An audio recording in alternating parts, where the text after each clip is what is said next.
بسم الله الرحمن الرحيم عما يتساءلون عن النبأ العظيم الذي هم فيه مختلفون كلا سيعلمون ثم كلا سيعلمون. அஸ்ஸலாமு அலைக்கும் வரஹ்மத்துல்லாஹி வபரகாத்துஹு.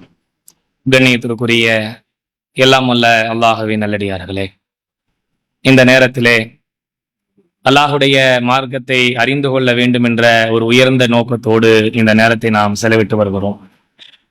இந்த தொடர் நிகழ்ச்சியிலே அல்லாஹுவின் நேசத்திற்குரியவர்கள் என்ற தலைப்பின் கீழ் ஒவ்வொரு செய்தியாக நம்முடைய நாட்களில் நாம் அறிந்து வந்திருக்கின்றோம்.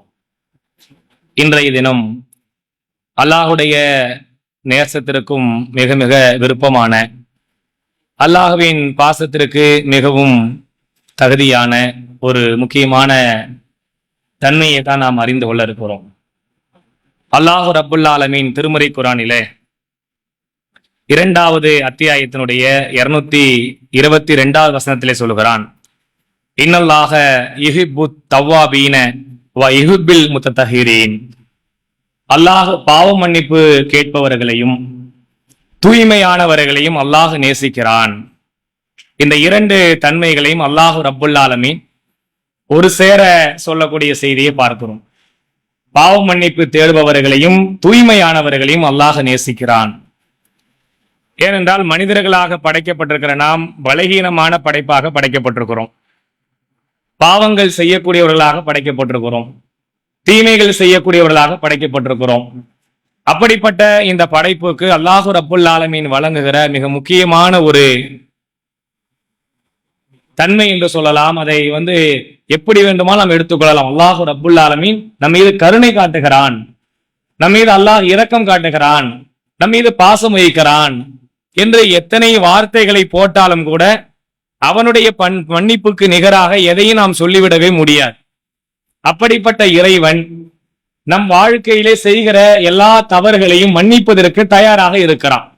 சுலிக்கல் இன்சான லைஃபா, மனிதன் பலகீனமாக படைக்கப்பட்டிருக்கிறான். ஏனென்றால் மனித படைப்பு என்பது தவறுகளுக்கு அப்பாற்பட்டவனாக, தீமைக்கு அப்பாற்பட்டவனாக அவன் இல்லை. அவன் தவறுகளையும் தீமைகளையும் சுமக்கக்கூடியவனாகத்தான் இருக்கிறான். அந்த வகையிலே அவனுக்கு செய்கிற பாவத்தை எல்லாம் மன்னிப்பதற்கு இறைவன் காத்து கொண்டிருக்கிறான் என்பதற்காக தான் இந்த ரமலானுடைய மாசத்தை கூட அல்லாஹு ரப்புல் ஆலமீன் நோன்பு வைக்கிற எல்லா இபாதத்தையும் நீங்கள் சிந்தித்து பார்த்தால் எல்லா இபாதத்தினுடைய பிரதானமான நோக்கம் ஒன்று இறையச்சம், மற்றொன்று பாவ மன்னிப்பு. ஒண்ணு அல்லாஹ்வை அதிகமாக நாம் அஞ்சுகிற அச்சத்தை இறைவன் உள்ளத்திலே ஏற்படுத்துகிறான். அந்த அச்சத்தின் வழியாக என்னிடத்திலே பணிவும் பாவ மன்னிப்பும் தேடுவதற்கான வழியை நான் உண்டாக்கி கொள்ள வேண்டும். இதைத்தான் இறைவன் நம்மிடத்திலே எதிர்பார்க்கக்கூடிய நிலையை நாம் பார்க்கிறோம்.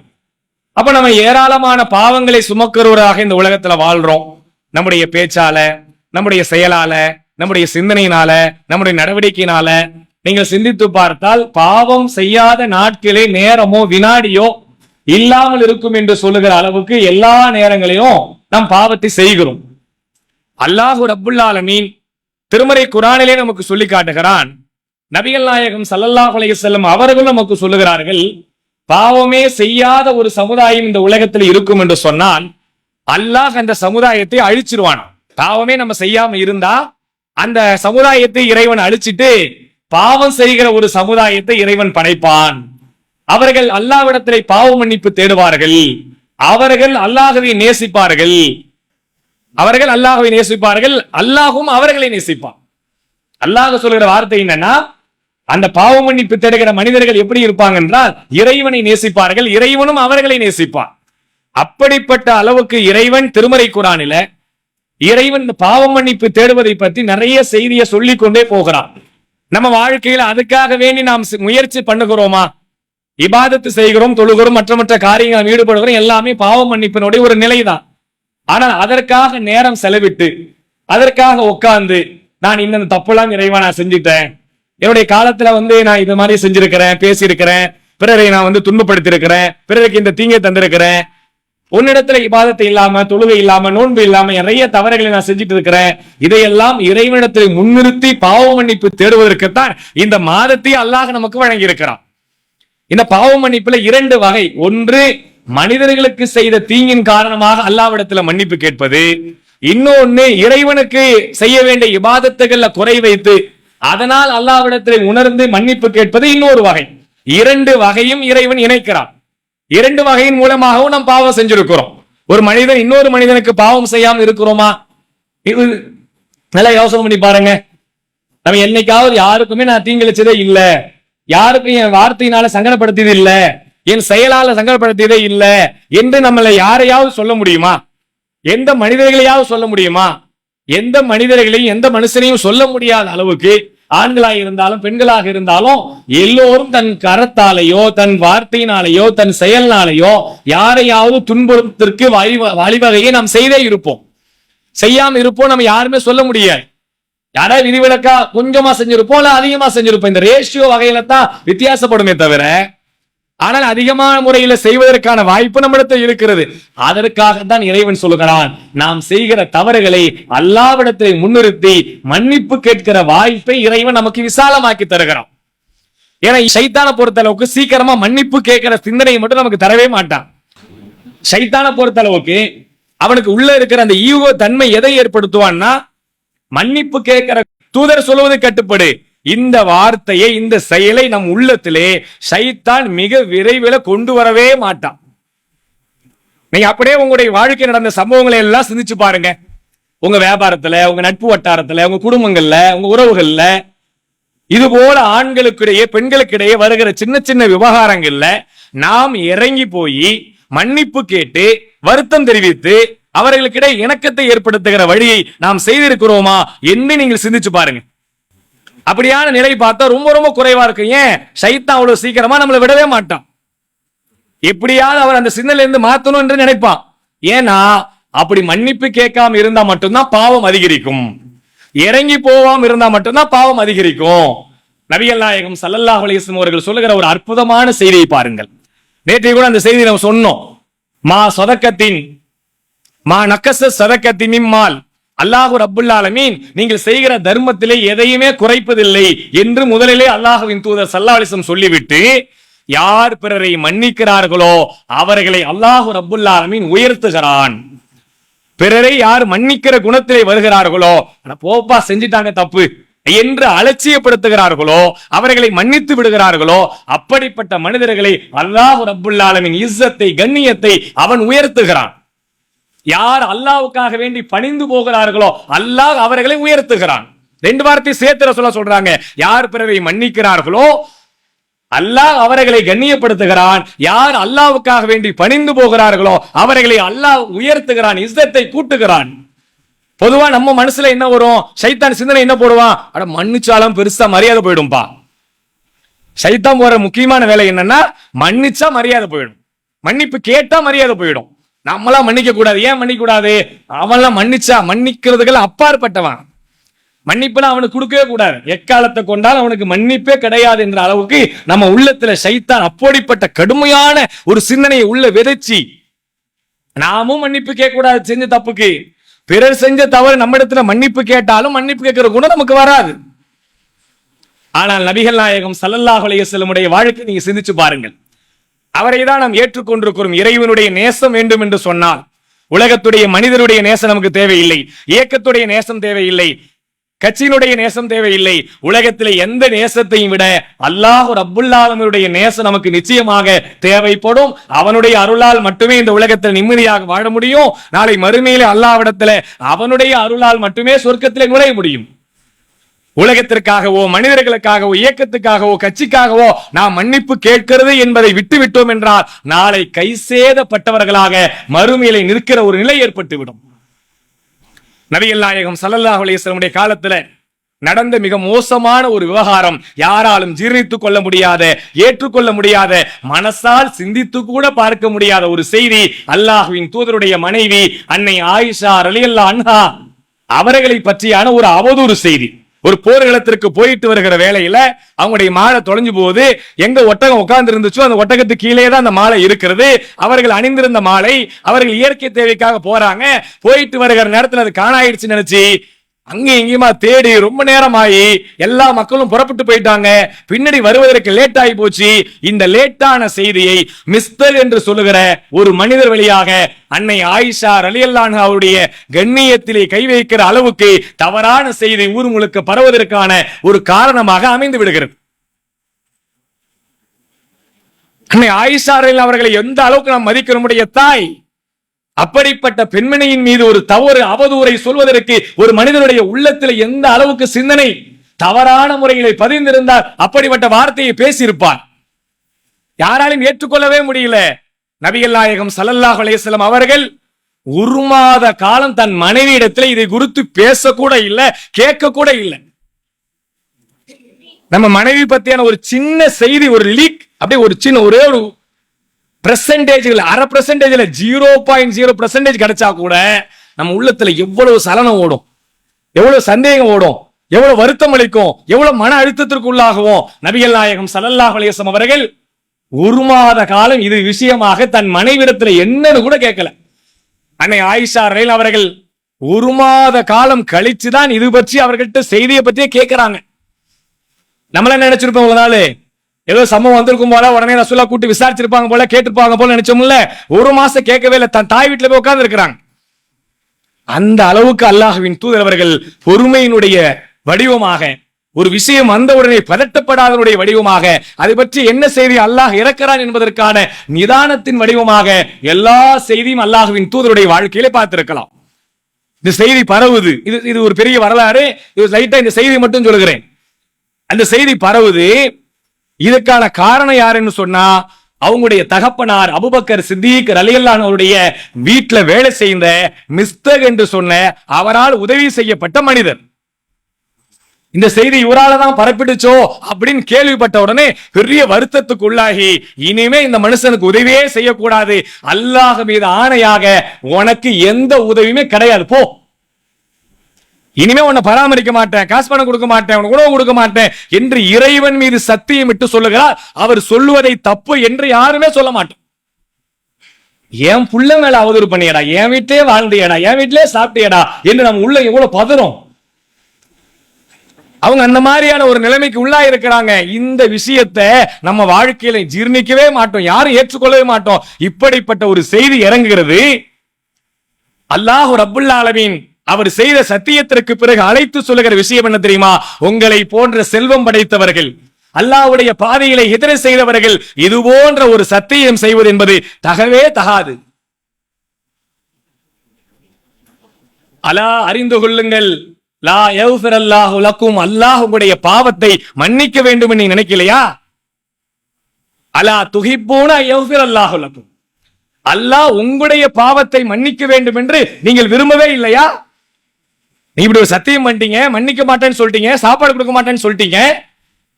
ஆனா உங்க வாழ்க்கையில நீங்கள் எத்தனையோ தப்பு செய்திருப்பீர்களே, உங்களுடைய பாவத்தை மன்னிக்க வேண்டும் என்று நீங்க விரும்பலையா? நாம் சிந்திச்சு பார்க்கணும். நமக்கு எத்தனையோ பேர் துரோகம் செஞ்சிருப்பாங்க, தவறு செஞ்சிருப்பாங்க, அநீதி வச்சிருப்பாங்க, தப்பு செய்திருப்பார்கள். அவர்களை மன்னிக்க வேண்டும் என்ற எண்ணம் நம் வாழ்க்கையில் ஏற்பட்டிருக்கிறதா? இவ்வளவு பெரிய அவதூறுலாம் நமக்கு நடந்திருக்காது. ஒரு சின்ன செயல்பாடு செஞ்சிருப்பாங்க, பெரிய பாரதூரமாலாம் ஒண்ணும் செஞ்சிருக்க மாட்டாங்க. தேவையான அவசர நேரத்தில் காசு கேட்டிருப்போம், இல்லைன்னு இருப்பாங்க. ஒரு டூ வீலர் கேட்டிருப்போம், இல்லைன்னு இருப்பாங்க.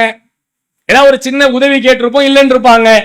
உறவுகள்ல, சொந்தங்கள்ல, நட்புகள்ல ஏதாவது இது மாதிரியான சின்ன சம்பவம் நடந்ததுக்காக வேண்டி நாம் கேட்ட உதவி கிடைக்கவில்லை என்பதற்காக மாத காலங்கள்ல, நாட்கள் காலங்கள்ல நாம் சத்தியம் செய்து பேசாம உறவுகளை முறித்து கொண்டு வாழ்கிறோமே. ஒரு பெரிய பாரதூரமான தவறு நடந்து கூட அவர் செய்த சத்தியத்தை அல்லாஹ் கண்டிக்கிறான். உங்களுடைய பாவத்தை அல்லாஹ் மன்னிக்க வேண்டும் என்று நீங்கள் விரும்பவில்லையான்னு கேட்கிறான்.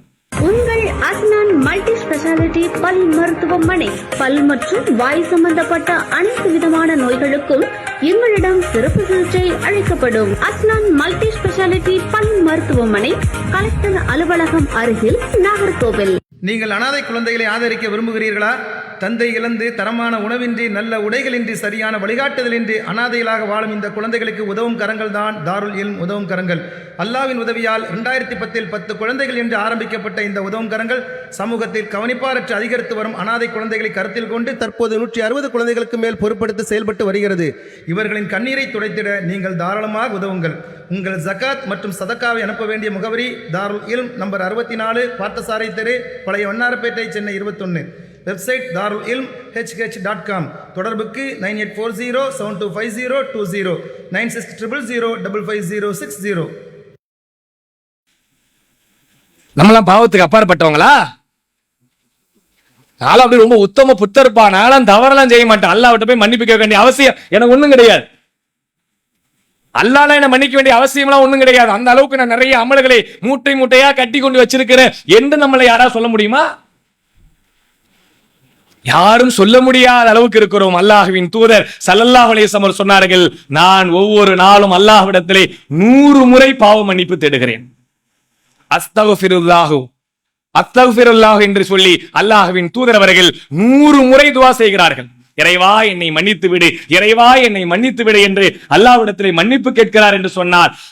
நாம் பிறருடைய பாவங்களை மன்னிப்பதற்கு இப்பொழுதே நாம் சபதம் எடுக்க வேண்டும். எனக்கு யார் அநீதி செஞ்சாங்களோ, அக்கிரமம் செய்தார்களோ, தவறு செய்தார்களோ, அல்லாஹ் நான் மன்னிக்கிறேன், அல்லாஹ் என் பாவத்தை நீ மன்னிச்சிட, அல்லாஹ் நாளை மறுமையிலே நிப்பாட்டி என்னை குற்றவாளியே ஆக்காதல்லா என்ற ஒரு எண்ணம் இந்த வரலாறை கேட்கும் பொழுது நம் உள்ளத்தில் ஏற்பட்டு ஆக வேண்டும்.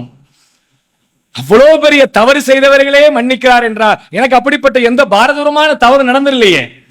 சின்ன சின்ன அற்பத்தோடு ஒப்பிட்டு பாருங்க. தன் மகன் மீது ஏற்பட்ட அவதூறு சம்பவம், அல்லாஹ்வின் தூதருடைய மனைவியின் மீது ஏற்பட்ட சம்பவம், அது இந்த சமுதாயத்துக்கு ஒரு பெரிய கலங்கம். என்ன என்று சொல்ல, கியாமத்து நாள் வரைக்கும் இந்த செய்தியை படிப்பானே, கேட்பானே. நம்ம சம்பவம் இப்பயும் முடிஞ்சு போயிடும். ஒரு தலைமுறைக்கு தெரியும், 2 தலைமுறைக்கு தெரியும், முடிஞ்சு போயிடும். காலமுள்ள நம்மளை பத்தி பேச போறானா? ஒரு உலகம் அறிஞ்ச மனுஷனா இருந்தா கூட கொஞ்ச நாளைக்கு பேச்சு நடக்கும். நம்மளை பத்தி அப்படி கூட இருக்காதே. ஆனால் இதவே நம்மளால் பொறுத்துக் கொள்ள முடியவில்லை, மன்னிக்க முடியவில்லை, விட்டுத்தர முடியவில்லை, அலட்சியப்படுத்த முடியவில்லை. நான் அல்லாஹ்வுடைய நேசம் வேண்டும் என்று விரும்புகிறேன், அல்லாஹ்வுடைய பாசம் வேண்டும் என்று விரும்புகிறேன் என்றால், அல்லாஹ்வுடைய நேசத்தை விரும்புகிற நாம் இறைவனுக்காக வேண்டி எனக்கு அநீதி இழைத்த, அக்கிரமம் செய்த, பாவம் செய்த அவர்களெல்லாம் நான் மன்னிக்க தயாராக இருக்கிறேன். இறைவா நீ என் பாவத்தை மன்னிச்சு அல்லாஹ். இதுதான் உண்மையான நேசத்தை பெறுவதற்கான அடையாளம். அதனாலதான் நபிகள் நாயகம் ஸல்லல்லாஹு அலைஹி வஸல்லம் சொன்னார்கள். எந்த அளவுக்கு சொல்கிறார்கள்? வலா தஹஸ்ஸஸு வலா தஜஸ்ஸஸு வலா தஹாஸது வலா ததாபரு வலா தபாகலு வகூனு இபாதல்லாஹி இஹ்வானா.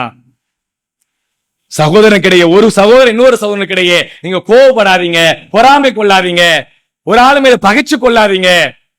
இதையெல்லாம் அல்லாஹ்வின் தூதர் சொல்லிவிட்டு வகூனு இபாதல்லாஹி இஹ்வானா, அல்லாஹ்விற்காக வேண்டி அல்லாஹ்வின் அடியார்களே நீங்கள் சகோதரர்களாக மாறிவிடுங்கள்.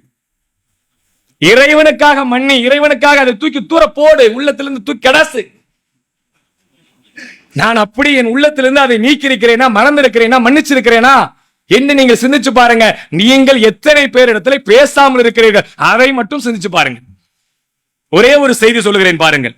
நபிகள் நாயகம் ஸல்லல்லாஹு அலைஹி வஸல்லம் சொல்லுகிற ஒரு செய்தி. இந்த செய்தி முஸ்லிம்கள் 5014வது செய்தியாக பதிவு செய்யப்பட்டிருக்கிறது. சொர்க்கத்துடைய கதவுகள் திங்கள் கிழமையும் வேலைக்கிழமையும் அல்லாஹ் திறந்து வைக்கிறான். அடியாருடைய பாவங்களை மன்னிப்பதற்காக வேண்டி யாரெல்லாம் இணை கற்பிக்காமல் இருக்கிறார்களோ அவருடைய பாவத்தை எல்லாம் மன்னிப்பதற்காக அல்லாஹ் சொர்க்கத்துடைய வாயிலை திங்கட்கிழமையும் வேலைக்கிழமையும் திறந்து வச்சு, உங்களுடைய பாவத்தை எல்லாம் மன்னிக்கிற அடியார்களே என்னிடத்துல மன்னிப்பு கேளுங்க அப்படின்னு சொல்வதற்கு 2 நாளையும் தேர்ந்தெடுத்திருக்கிறான். இணை கற்பிக்காதவருடைய பாவத்தை மன்னிக்கிறான். இதை சொல்லிவிட்டு அல்லாஹ் அதற்கு கீழே சொல்லுகிற செய்தியை பாருங்கள். முஸ்லிம்களுக்கிடையே பகைமை கொள்ளாத சகோதரர்களை தவிர, ஒரு முஸ்லிம் இன்னொரு முஸ்லிம் இடத்திலே பகைமை கொண்டு, வெறுப்பு கொண்டு, அவன் மீது குரோதம் கொண்டு அவனை மன்னிக்காம நீ இருந்தே என்றால் ஒன்ன அல்லாஹ் மன்னிக்கவே மாட்டான். அவன் அப்படியே நிப்பாட்டு. ரசூலுல்லாஹ் சொல்றாங்க பாருங்க, அவ்விருவரும் தமக்கிடையே சமாதானத்தை செய்து கொள்ளும் வரை அவனை விட்டுவிடு, அவனை விட்டுவிடு, அவனை விட்டுவிடுன்னு 3 முறை சொல்கிறார்கள். அவன் பேசிட்டு வரட்டும்பா, அப்புறமா அவன் கணக்கு ஃபைசல் பண்ணுவோம். அது அப்படியே நிப்பாட்டு. நம்ம எவ்வளவு அமல்கள் செய்யறோம் சிந்திச்சு பாருங்க. நோம்புல நிறைய அமல் செய்யறதுக்காக நாம் பெரிய திட்டத்தையே போட்டிருக்கோம். சுபு தொழுதணும், இந்த தொழுகை தொழுதணும், அந்த தொழுகை தொழுதணும், 20 தொழுகை தொழுதணும், ஜமாத்தோட தொழுகணும், அந்த தொழுகை தொழுகணும், பாவ மன்னிப்பு கேட்கணும், குரானை ஓதணும், திக்ரு செய்யணும், இஸ்திக்பார் செய்யணும், பாவ மன்னிப்பு கேட்கணும், நிறைய ஷெட்யூல நம்ம வச்சிருக்கிறோம். அல்ஹம்துலில்லாஹ். இதுக்கெல்லாம் அல்லாஹ்விடத்திலே ஃபைசலா படணும்னா என் சகோதரனிடத்தில் உள்ள பகைமையே நான் முதல்ல மன்னிக்கணும். இல்லைன்னா அப்படியே தூக்கி தூர வைப்பா, அது பிறகு பார்த்துக்கலாம். அவன் போய் பேசிட்டு முதல்ல சலாம் சொல்லிட்டு வரட்டும். எவ்வளவு பெரிய விஷயம் பாத்தீங்களா? நம்ம ஏதோ பெருசா நினைச்சிட்டு இருக்கோம். நிறைய அமல்களை கொண்டு போய் மூட்டை மூட்டையா கட்டி கொண்டு போய் அல்லாஹ்ட்ட ஒப்படைச்சலான்னு. இங்க அவனை விரோதி, இவனை விரோதி, இவன் எதிரி, அவன் அப்படி, இவன் இப்படி என்று நம்ம உறவுகளுக்கிடையே, நட்புக்கிடையே, சொந்தங்களுக்கிடையே, இயக்கங்களுக்கிடையே, கட்சிகளுக்கிடையே பிரிந்து கிடக்கிறோம் என்றால் நாம என்ன போய் சமுதாயத்தில் ஒற்றுமை ஏற்படுத்த போறோம்? நம்ம என்ன சமுதாயத்தில் மாற்றத்தை ஏற்பட போறோம்? ஏங்கிட்டே மாற்றம் இல்லையே. நான் ஒரு பெரிய புரட்சி ஏற்படுத்த போறேன், பெரிய மாற்றத்தை ஏற்படுத்த, அதையெல்லாம் 2வது 3வது தூக்கி தூர வைங்க. முதல்ல நம்ம சரி பண்ணுவோம். இந்த நோன்பு எதுக்கு வந்திருக்கு? என்னை சீர்படுத்த, என்னை சரிப்படுத்த, என்னை ஒழுக்கப்படுத்த. நான் ஒரு அஹ்லாக் உள்ளவனாக, ஒழுக்கம் உள்ளவனாக, உண்மையானவனாக, நேர்மையானவனாக, பாசம் உள்ளவனாக என்னை நான் மாற்றாமல் இந்த சமுதாயத்தில் ஒரே ஒரு இம்மி மாற்றத்தை கூட நாம் எதிர்பார்க்கவே முடியாது. மனைவி இடத்துல, அத்தா அம்மா இடத்துல பகைமை கொண்டு எத்தனை பேர் நாட்கள் கணக்கில் பேசாமல் இருக்கிறோமே. முதலிலே தாய் தந்தை இடத்துல பேசாத மனிதர்கள் என்ன மனுஷாவன்? எல்லாரோட பாசம் கிடைக்குமா? நேசம் கிடைக்குமா? நான் நிறைய இபாதத்தை செய்யறேன், பெத்த தாயை பார்க்கலையே, பேசலையே, சலாம் சொல்லலையே, அவங்களுக்கு நோம்புல எதுவும் செய்யலையே. எல்லாம் கேட்கும் பொழுது நம் இபாதத்து என்று நிறைய பேசிக் கொண்டிருக்கிறோம். முதலிலே என்னிடத்தை இபாதத்து சரியில்லையே, இது ஒரு இபாதத்து தானே. இபாதத்துல வெறும் தொழுகை மட்டும்தானா? நோன்பு மட்டும்தானா? ஜகாத் மட்டும்தானா? இதெல்லாம் இபாதத் இல்லையா? பிறருக்கு சலாம் சொல்வது இபாதத் இல்லையா? ரசூலுல்லாஹ் சிரிச்ச முகத்தோடு நீங்கள் சலாம் சொன்னால் இபாதத், தர்மம் செய்து விட்டீர்கள். நீ காசை கொடுக்க வேணாம், பணத்தை கொடுக்க வேணாம், நகையை கொடுக்க வேண்டாம், சொத்தை கொடுக்க வேண்டாம், சிரிச்ச முகத்தோடு ஒரு சகோதரருக்கு மூலம் சலாம் சொல்லு. சில பேர் சிரிக்கிறதுக்கே காசு கேட்பான். எப்போ நம்மாலே சிரிக்கிறதுக்கு சிரிப்பே பார்க்க முடியாது, முகத்துல சிரிப்பு ஒண்ணா பெரிய கஷ்டம். ரசூலுல்லாஹ் சலாம் சொல்றதுக்கு முன்னாடி முதல்ல சிரி. உன்னை பார்த்த உடனே ஒரு சந்தோஷம் உள்ளத்துல ஏற்படணும். அவன் உண்மையான முஸ்லீம். உன்னை பார்த்து ஒரு சலாம் சொன்ன உடனே ஒரு மகிழ்ச்சி ஏற்படணும். இதையெல்லாம் நாம் செய்யாமல் நிறைய அமல்கள் என்று பேசிக் கொண்டிருக்கிறோம். முதலிலே நான் திருந்தி, நான் வருந்தி, நான் பாவ மன்னிப்பு தேடி என் கூட இருக்கக்கூடிய மக்களை மன்னிக்கக்கூடிய தன்மை ஏற்படுத்திக் கொண்டால் அல்லாஹ் ரப்புல் ஆலமீன் என்னை மன்னிப்பதற்கு அவன் தயாராக இருக்கிறான். அப்படிப்பட்ட மக்களை தான் இறைவன் எதிர்பார்க்கிறான். நபிகள் நாயகம் ஸல்லல்லாஹு அலைஹி வஸல்லம் அவர்களுடைய காலத்திலே அபூபக்கர் சித்திக் ரலியல்லாஹு அன்ஹு அவர்கள் எவ்வளவு பெரிய இடத்துல உள்ளவர்கள், சொர்க்கவாசி என்று அறிவிக்கப்பட்டவர்கள், 10 பேர்ல முதல் இடத்துல இருக்கக்கூடியவர்கள். அப்படிப்பட்ட அவங்க இந்த விஷயத்தை கேட்ட பிறகு அவங்க கண்டிப்பா மன்னிக்காம இருந்திருக்க முடியுமா? அவர்கள்ட்ட சின்ன சின்ன நபி தோழர்கள் எல்லாம் ஏதாவது சங்கடம் நடந்து அல்லாஹ்வின் தூதர் இடத்துல கொண்டு போய் ஒரு என்ன செஞ்சுட்டாங்கன்னா, சில சஹாபாக்கள் நிக்கிற நேரத்துல அபு சுஃபையான் வருகிறார். வர நேரத்துல பார்த்துட்டு இவருடைய கழுத்தை இன்னும் அல்லாஹ்வுடைய வாள் பதம் பார்க்காம இருக்கிறது அப்படின்னு பேசுறாங்க. பிலால் ரலியல்லாஹு இருக்கிறாங்க, சுஹைல் ரலியல்லாஹு இருக்கிறாங்க. இப்படி நான் 3-4 பேர் உட்கார்ந்து இருக்கிற இடத்துல அவர் வந்துட்டாரு. இந்த பேச்சை கேட்ட உடனே அபூபக்கர் சித்திக் ரலியல்லாஹு அவர்கள் கோவப்பட்டு, என்ன இப்படி எல்லாம் பேசுறீங்க? அவர் எவ்வளவு பெரிய ஆள் தெரியுமா? எதிரி படையினுடைய முக்கியமான தலைவர்கள், குறைஷினுடைய தலைவர்கள் என்றெல்லாம் சொல்லி பெருமையா பேசிட்டு கண்டிச்சிட்டு போயிட்டாங்க. இது அல்லாஹ்வின் தூதர் அவர்களுக்கு போகுது. போன உடனே அபூபக்கரே, நீங்கள் அவர்களை பற்றி தவறாக பேசிவிட்டீர்கள் என்று சொன்ன உடனே அந்த மனிதர்கள்ட்ட போய், யார் சக நபித்தோழர் இடத்துல போய் மன்னிப்பு கேட்கிறார்கள். அறியாமல் நான் பேசிவிட்டேன், இறைவனுக்காக வேண்டி என்னை மன்னியுங்கள். இவங்கள பெரிய இடத்துல உள்ள ஒரு நபித்தோழர் அபூபக்கர் சித்திக் ரலியல்லாஹு அன்ஹு அவர்கள். இவங்கள அதற்கு பிறகு இஸ்லாத்தை ஏற்றுக்கொண்டவர்கள், வயதிலும் கம்மியானவங்க, பிறகு இஸ்லாத்துக்கு வந்தவங்க. மன்னிப்பு கேட்க மனசு வருமா? அவர் பெரிய தலைவன், இயக்கத்துடைய தலைவன், கட்சியினுடைய தலைவன். எத்தனை நாளைக்கு அப்படியே கியாமத் நாள் வரைக்கும் புடிச்சு கொடி பிடிச்சு நிக்க போறோமா? என்னைக்கு ஹயாத்து மௌத்தா போகும் தெரியாது, என்னைக்கு பொறுப்பு போகும் தெரியாது.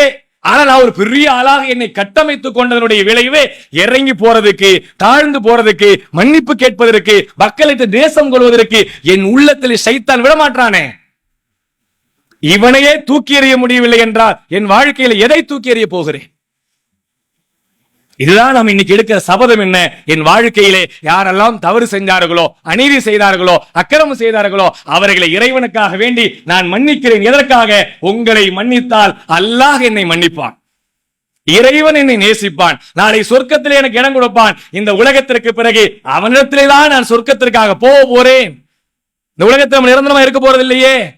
அப்படிப்பட்ட வாழ்க்கைக்காக இந்த உலகத்தை நாம் இறங்கி போவோம். நீங்கள் இறங்க இறங்க இறங்க தாழ்ந்து போக போக அல்லாஹ் நம்முடைய இஸ்ஸத்தை அவன் உயர்த்தி மேலே வைப்பான். எந்த இயக்கமும் தூக்கி வைக்க போறதில்லை, எந்த மனிதனும் தூக்கி வைக்க போறதில்லை. இறைவன் நாடி விட்டால், அவன் நேசித்து விட்டால், அவன் பாசம் வைத்து விட்டால், எங்க கொண்டு போய் நம்மளை அமர்த்தணுமோ அங்க கொண்டு போய் உட்கார வச்சிருவோம். நபிகள் நாயகம் ஸல்லல்லாஹு அலைஹி வஸல்லம் காலத்துல ஏற்கனவே பல நேரங்களில் கேள்விப்பட்ட ஒரு செய்தி. அல்லாஹ்வின் தூதருடைய ஒட்டகம் ஒரு போட்டியில கலந்து கொள்வதற்காக போற நேரத்தில் அல்லாஹ்வின் தூதருடைய ஒட்டகம் தோத்து போகிறது. சஹாபாக்களுக்கெல்லாம் அதெல்லாம் ஜீர்ணிக்கவே முடியல. அல்லாஹ்வின் தூதரே, உங்க ஒட்டகம் எப்பவுமே தோக்காதே, எப்பவுமே ஜெயிச்சுக்கிட்டே தானே இருக்கும். கஸ்வாயிட்ட அந்த ஒட்டகம் தோத்து போச்சு. உடனே சஹாபாக்கெல்லாம் உள்ள ஒரு மாதிரி கலங்கி போய் அல்லாஹ்வின் தூதருக்கு இப்படி ஆயிடுச்சு அப்படின்னு நினைக்கிறாங்க. அல்லாஹ்வின் தூதர் கூப்பிட்டு பொறுமையா சொல்றாங்க, அல்லாஹ் ரப்புல் ஆலமீன் உலகத்துல உயர்த்துகிற எல்லா பொருளையும் தாழ்த்துவது அவனுடைய இயற்கை விதியில உள்ளது. உயரத்துக்கு நம்ம போயிட்டே இருக்கோம் என்றால் ஒரு நாளைக்கு இறைவன் கீழே இறக்க போறான்னு அர்த்தம். அது காசா இருக்கட்டும், பணமா இருக்கட்டும், செல்வமா இருக்கட்டும், அதிகாரமா இருக்கட்டும், அறிவா இருக்கட்டும், எதுவா இருக்கட்டும், உயர்கின்ற எல்லா பொருளும் ஒரு நாளைக்கு தாழும் என்பது அல்லாஹ்வுடைய விதி, இயற்கை. எப்பவுமே நான் ஜெயிச்சுக்கிட்டே இருப்பேன்னு ஏதாவது இருக்கா? எனக்கும் தோல்வி வரும்பா, எனக்கும் நஷ்டம் வரும், எனக்கும் கஷ்டம் வரும், எனக்கும் சோதனை வரும்.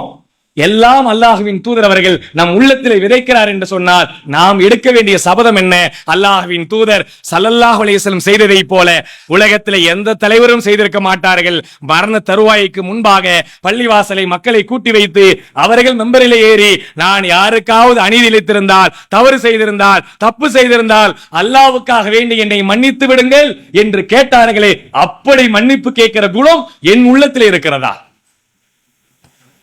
மனைவிடத்தில் இருக்கா? பிள்ளை இடத்தில் இருக்கா? சிந்திச்சு பாருங்க. அப்படி நம் குணம் வந்துவிட்டால் இறைவனுடைய மன்னிப்பிற்காக, நேசத்திற்காக நாம் தயாராகிவிட்டோம் என்று அர்த்தம். யா இபாதி அல்லதீன அஸ்ரஃபு அலா அன்ஃபுஸிஹிம் லா தக்னது மின் ரஹ்மத்தில்லாஹ். எனது அடியார்களே, எப்படி அல்லாஹ் கூப்பிடுறான்? தனக்குத்தானே அநீதித்துக் கொண்ட எனது அடியார்களே, வாருங்கள், அல்லாஹ் மன்னிக்க தயாராக இருக்கிறான். இறைவனுடைய அருளிலே நீங்கள் நம்பிக்கை இழந்து விடாது. லா தக்னதும் மின் ரஹ்மத்தில்லாஹ். அல்லாஹ்வின் அருளை நீங்கள் நம்பிக்கை இழக்காதீர்கள். இன்னல்லாஹ யஃபிரு துனூப ஜமியா. அல்லாஹ் அனைத்து பாவங்களையும் மன்னிக்க தயாராக இருக்கிறான். எல்லா பாவத்தையும், நான் செய்த பாவம் அனைத்தையும் அல்லாஹ் மன்னிக்க தயாராக இருக்கிறான். இணை கற்பிப்பு என்ற அந்த பாவம் பெரும் குற்றம்.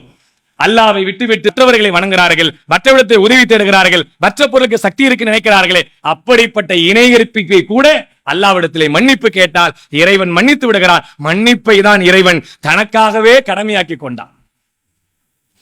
நம் வாழ்க்கையில் அப்படிப்பட்ட ஒரு சபதம் எடுப்போம். இன்றைய தினம் இன்ஷா அல்லாஹ் என் வாழ்நாளிலே இறைவனுக்காக பிறரை மன்னிப்போம். பாருங்க, உங்க வாழ்நாள்ல துரோகம் பண்ணிருப்பாங்க, அநியாயம் பண்ணிருப்பாங்க, அக்கிரமம் பண்ணிருப்பாங்க.